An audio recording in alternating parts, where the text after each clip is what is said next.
Que veut dire science cosmique? Les hommes de la Lune, dont nous sommes tous des descendants.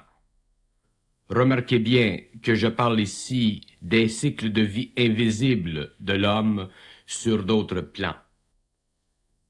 N'ont jamais connu sur Terre de science réelle, car ils ont toujours été esclaves des forces en eux et ont toujours servi ces forces malgré eux-mêmes.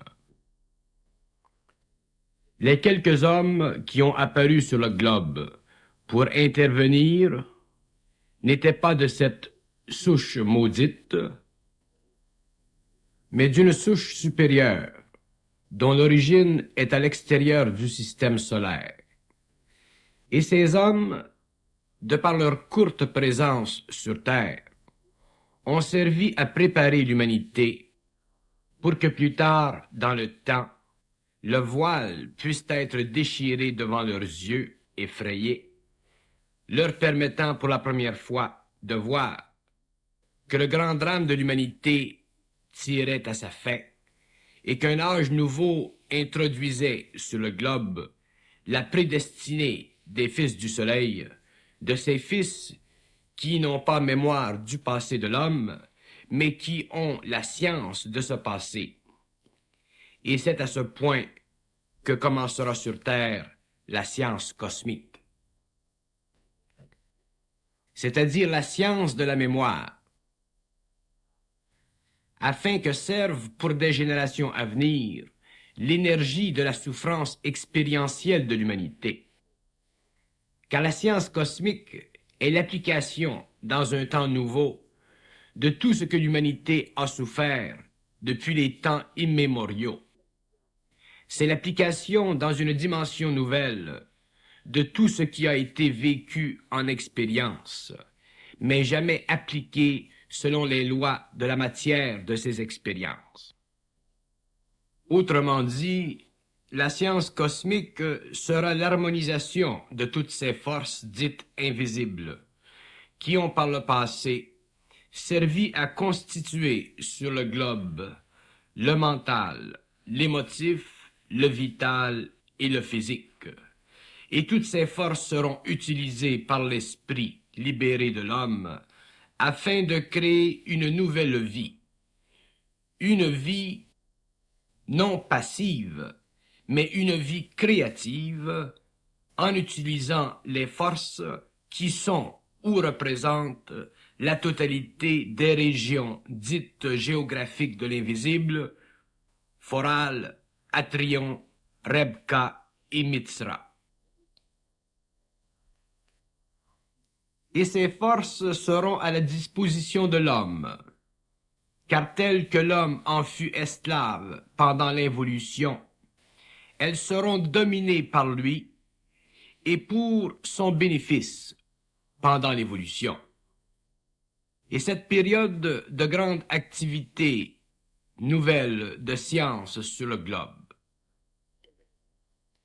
La science cosmique sera la manifestation du processus inverse de la science matérialiste, c'est-à-dire que l'homme, au lieu d'être utilisé, utilisera.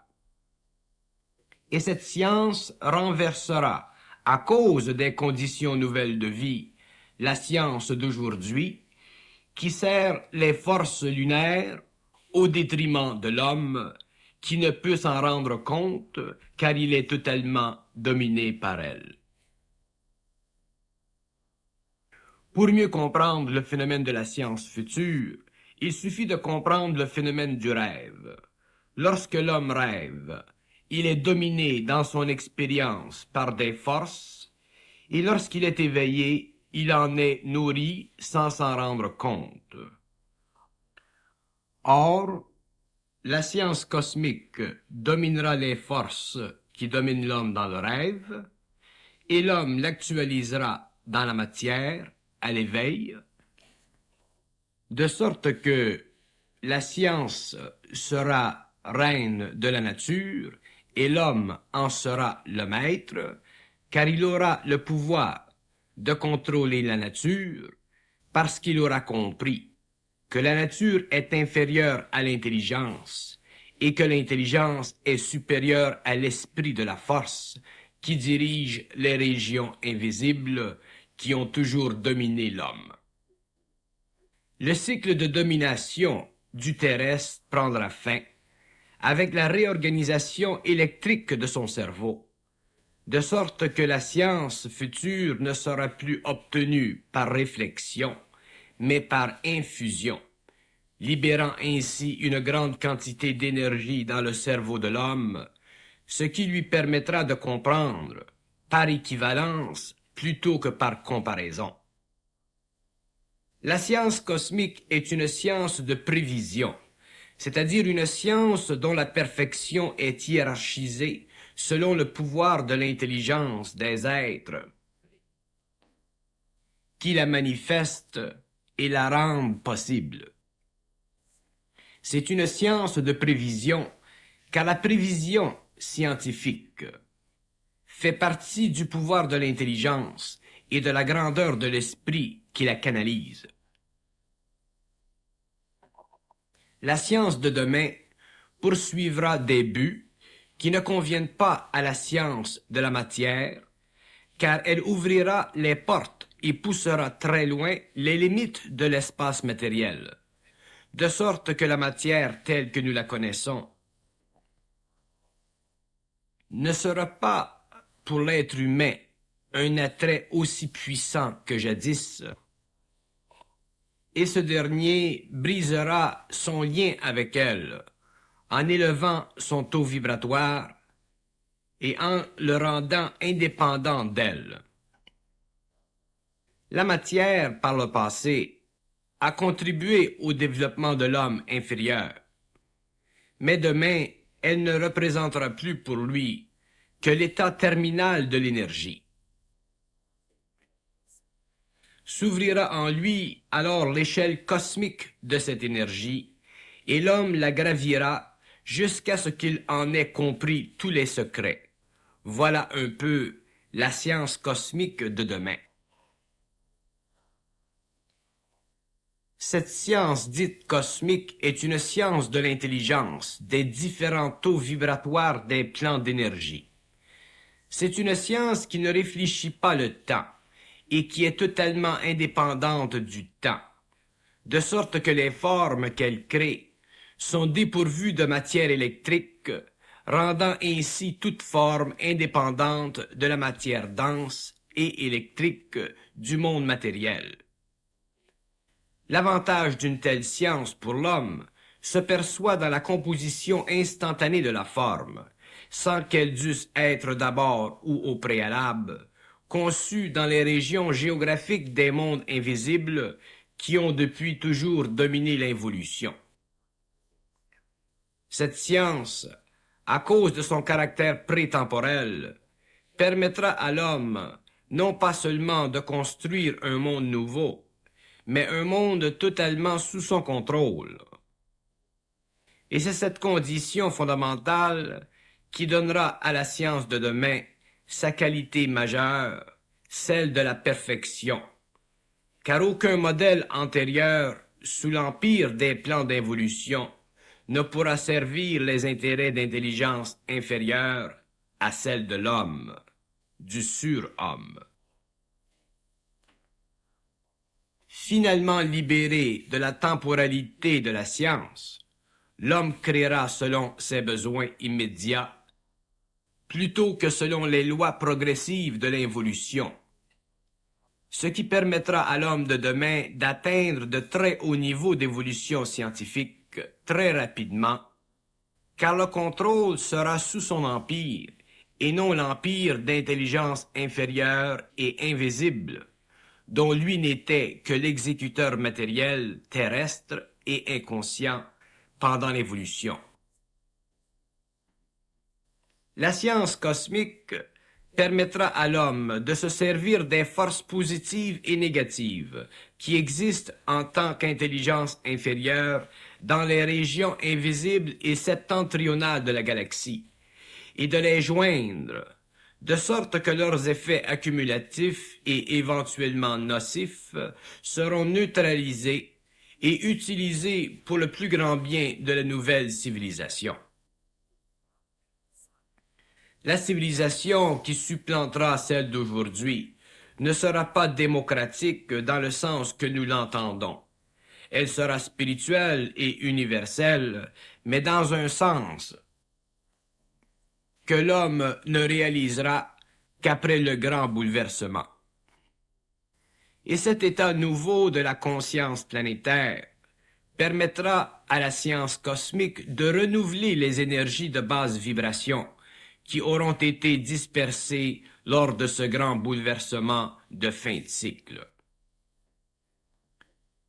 La science cosmique permettra à l'homme d'envisager toute éventualité de détérioration de la vie planétaire, car ce dernier possédera un nouveau véhicule de vie, lui donnant accès à des dimensions de la nature que la technologie moderne ne peut explorer, la forçant ainsi à ignorer l'infrastructure de la matière, où les forces de vie sont actives et ont empire totalement sur le matériel physique de la planète. La science cosmique interviendra dans tous les domaines de la vie et augmentera le pouvoir de l'homme sur la matière à un point tel qu'il ne connaîtra plus d'obstacles à son bien-être.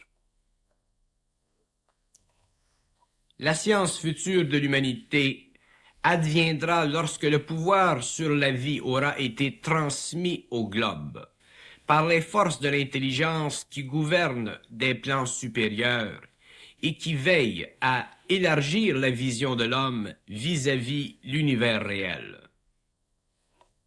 Cette transmission du pouvoir de vie sur le globe coïncidera avec la destruction des forces retardataires qui détiennent le pouvoir présentement. La science cosmique est un échange d'énergie entre l'homme et les forces de l'intelligence. Et cette science ne pourra intervenir dans les affaires humaines que lorsque l'homme aura pris connaissance d'autres civilisations avancées qui prendront officiellement contact avec lui lorsque le choc des forces planétaires se sera éteint ou aura atteint son maximum de puissance. Ce choc aura pour effet de préparer l'humanité au stage prochain de son évolution. Toute science qui prédispose une civilisation à l'utilisation de puissants moyens magnétiques tels ceux d'une science infuse doit prévenir le danger qui menacerait une humanité encore trop primitive et barbare. C'est pourquoi la science cosmique terrestre sera étroitement surveillée en haut lieu et ne pourra être exploitée que pour le bénéfice universel de l'humanité. Aucune nation ne sera renforcée unilatéralement puisque tous les efforts scientifiques dans le monde coïncideront avec la réorganisation politique et économique des nations lorsque ces dernières auront été témoins de l'impuissance des hommes à se gouverner seuls sans aide apparente extérieure. La science cosmique traduira en termes nouveaux les nécessités de l'humanité en général, et tous les efforts pour retarder cette activité seront inévitablement voués à l'échec, puisque les nouveaux maîtres de l'ordre planétaire seront dans la puissance du pouvoir et ne pourront être écartés de leurs activités civilisatrices. L'intelligence de la science cosmique sera instantanée, infuse. L'homme n'aura plus à étudier la matière et son comportement, puisqu'il pourra entrer dans son esprit et la comprendra sur le champ. L'intérêt pour la matière sera pour l'homme proportionnel à son désir d'en élever la vibration, afin de la raffiner et de la rendre plus parfaite. La science n'est pas une science aveugle et tâtonnante. Cette science cosmique est une science parfaite et puissante, et l'ordre des Melchisédek en est le grand responsable, non seulement sur la Terre, mais dans l'univers au large. La science que nous connaissons sur Terre aujourd'hui est le résultat de la raison. Et la raison ne peut établir de science véritable car elle est limitée par les sens, alors que la science future sera présente sur tous les plans, puisque l'esprit de l'homme aura accès à tous les plans. Autant la science matérialiste ne s'occupe que du matériel, autant la science cosmique lèvera le voile sur tous les aspects de la matière physique et de son infrastructure invisible, d'où elle est prédéterminée. Que l'homme reconnaisse enfin que l'esprit de la matière est inférieur à l'intelligence réelle en lui, et que celui-ci puisse subjuguer l'esprit de la matière pour ses propres besoins, sera une grande révélation sur la terre, car l'homme n'aura plus à la combattre physiquement. Elle lui obéira et se transformera selon sa volonté, car il sera dans l'intelligence et la volonté de l'intelligence, c'est-à-dire son pouvoir actif sur la création qui est total. C'est pourquoi l'ordre nouveau ne peut venir avant que l'ordre ancien n'ait été totalement aboli, car les conditions de vie nouvelle le nécessiteront. La science cosmique est la science de l'énergie, et l'énergie est lumière, et la lumière intelligente. Donc, la science cosmique est la manifestation de l'intelligence cosmique sur la Terre.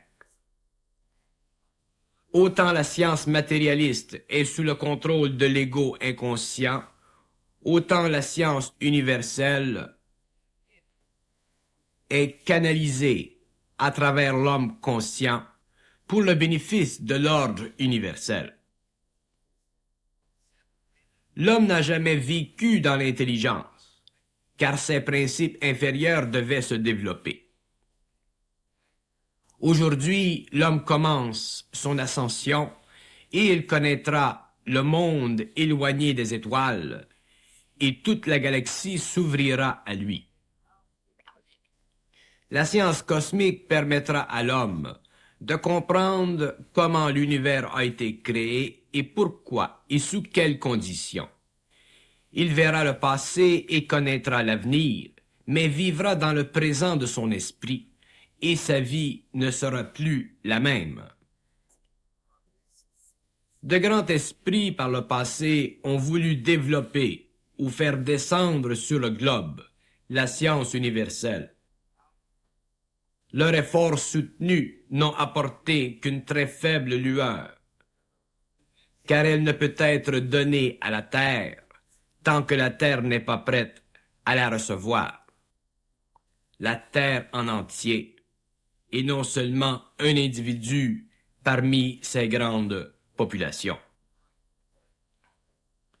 Or, les efforts passés réfléchissaient le grand besoin de l'homme, mais le pouvoir demeure jusqu'à nos jours sous le contrôle des intelligences supérieures. Tant que la Terre sera sous le contrôle des forces qui retardent l'évolution, la science cosmique sera retardée dans son avènement. Il ne faut surtout pas confondre la science ésotérique avec la science cosmique.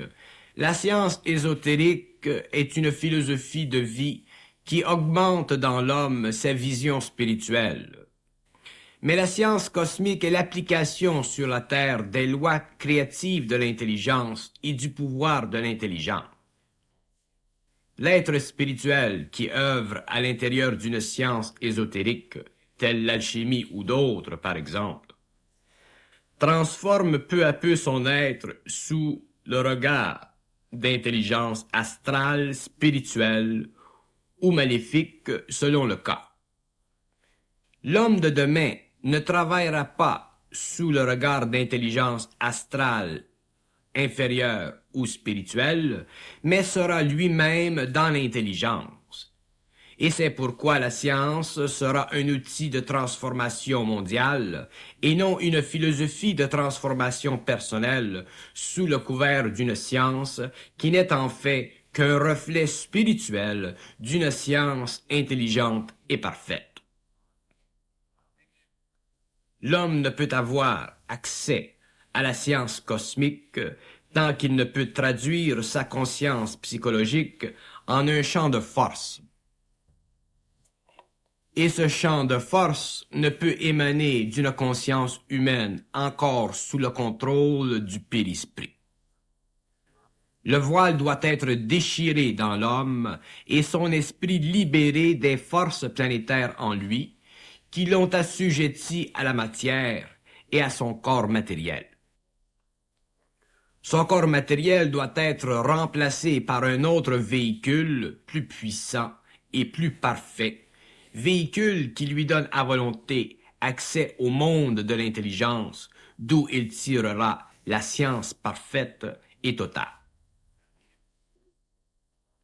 La science cosmique permettra à l'homme de dématérialiser son corps matériel et de le téléporter sur d'autres planètes.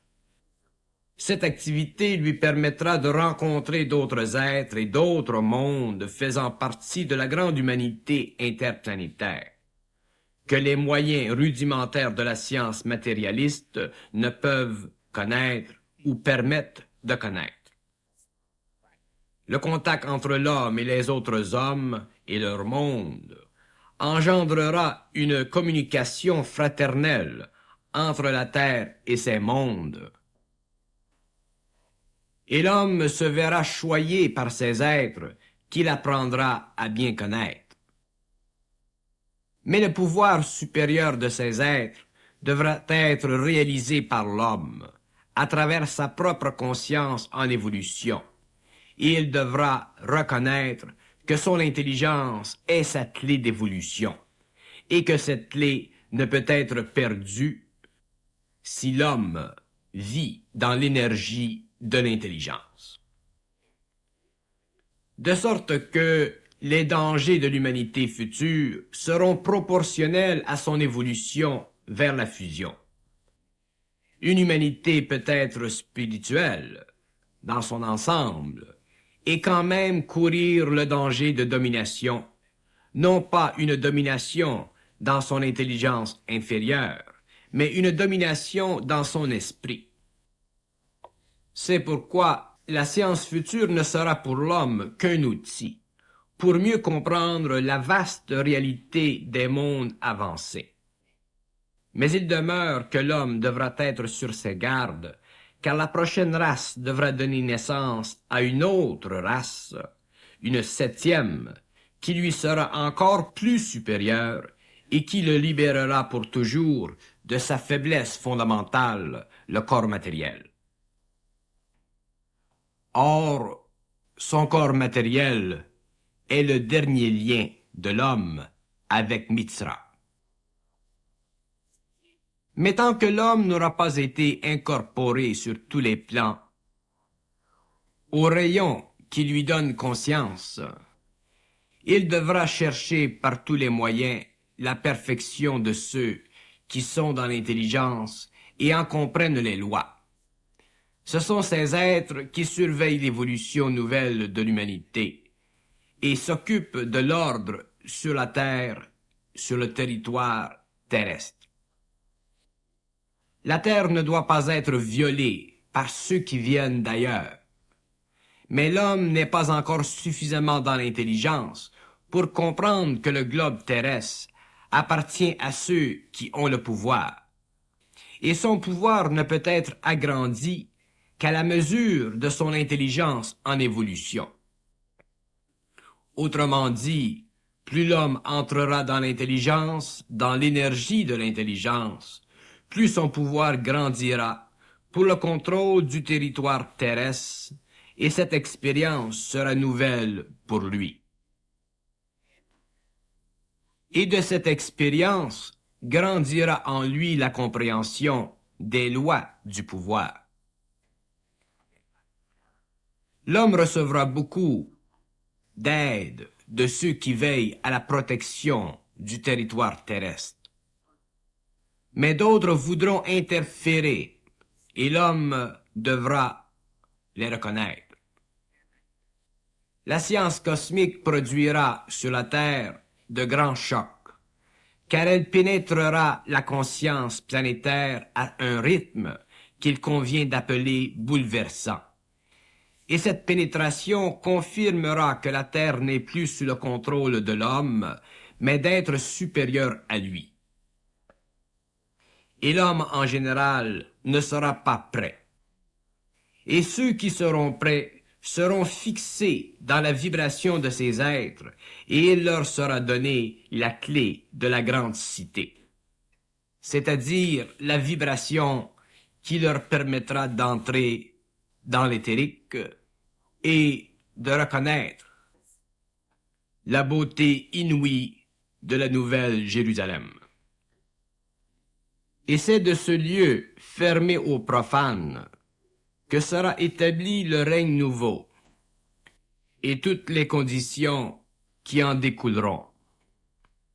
L'homme n'aura plus de lien avec l'ancienne science, qui lui aura permis de découvrir l'atome et les secrets d'une science mal comprise, car mal dirigée. Les conséquences de cette science seront à jamais marquées dans la mémoire de l'homme, et la science universelle sera bienvenue sur la Terre. L'homme aura enfin compris qu'il n'est pas seul dans le cosmos, mais que d'autres hommes et d'autres mondes habités évoluent et cherchent à l'aider ou à le retarder selon son intelligence nouvelle et évolutive.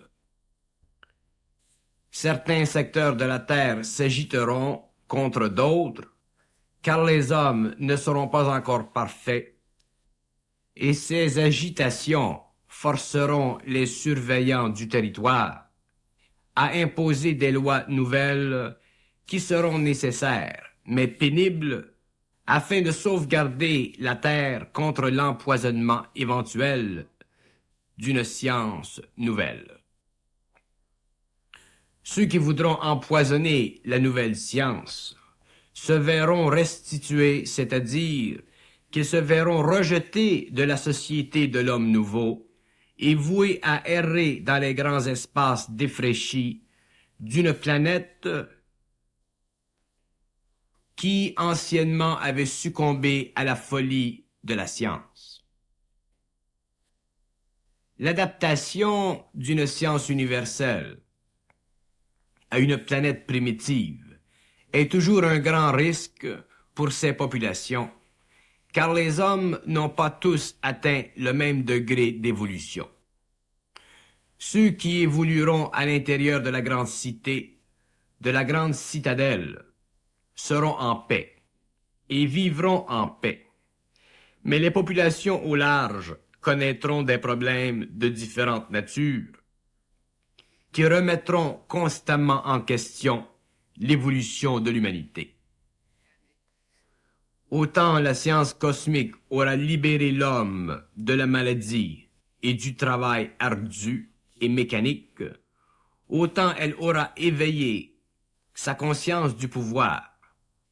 Et c'est de cette conscience du pouvoir que naîtront les problèmes futurs de l'humanité.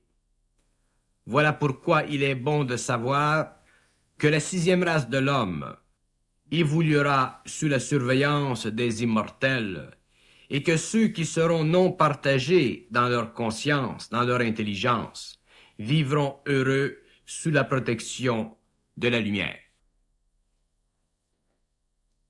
La science cosmique interviendra dans la vie de l'homme à un tel point que toute sa vie en sera améliorée. Mais la science n'est pas la conscience. Elle est un outil de la conscience. Et plus la conscience est parfaite, plus la science peut rendre de grands services à l'homme. La fin du cycle ouvrira de grandes portes dans le domaine de l'expérience humaine, et la conscience de l'homme sera élargie. Mais cet élargissement n'éliminera pas tous les dangers qui menacent une humanité en évolution. L'homme devra prendre conscience du grand pouvoir de sa science et devra réaliser que ce qui lui aura été donné doit le servir. L'échange scientifique entre l'homme et les êtres étrangers à son système solaire lui donnera l'occasion d'investir énormément d'énergie dans une civilisation nouvelle sans qu'il perde conscience de sa vraie nature.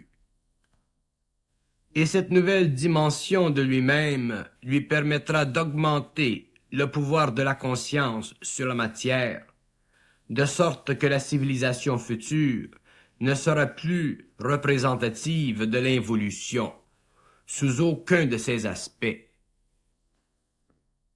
Autant l'invisible aura été hors de la portée de la conscience matérielle de l'homme moderne, autant sa nouvelle conscience lui permettra de fracturer le mur de l'atome, ce qui lui permettra en retour de pénétrer dans les mondes parallèles où les secrets n'existent plus. À partir de la conscience de ces mondes, il pourra perfectionner son monde physique et lui donner de plus en plus une orientation en harmonie avec les lois d'harmonie des sphères.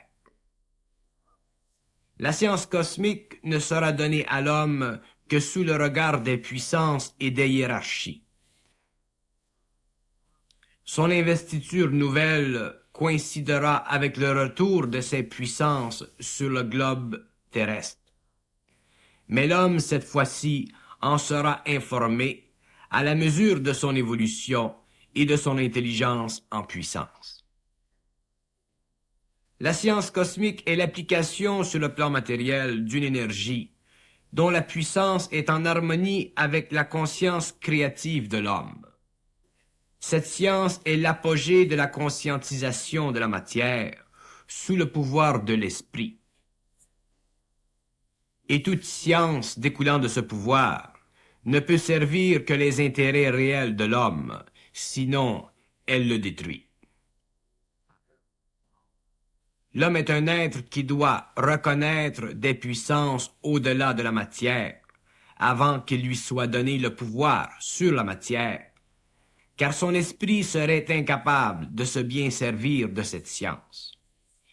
L'homme est primitif, tant qu'il n'est pas dans la conscience de la hiérarchie, car ses passions dominent son intelligence. C'est pourquoi la hiérarchie a dû veiller sur son évolution depuis son origine. Maintenant qu'il est prêt à subir la mutation de son esprit, il lui sera possible d'évoluer et ne plus entraver son évolution. L'âme ou l'esprit collectif d'une civilisation est une grande force d'évolution ou de destruction, selon l'expérience accumulative de cette civilisation. L'homme moderne s'est enrichi et appauvri à la fois, car l'esprit collectif de l'humanité bascule beaucoup vers la destruction, c'est-à-dire beaucoup plus vers la destruction que la construction. Et ce basculement engendrera sur la terre des fléaux terribles, car le pouvoir de l'intelligence ne pourra intervenir qu'après le basculement. L'insécurité foncière de l'homme est due à son aliénation de la hiérarchie.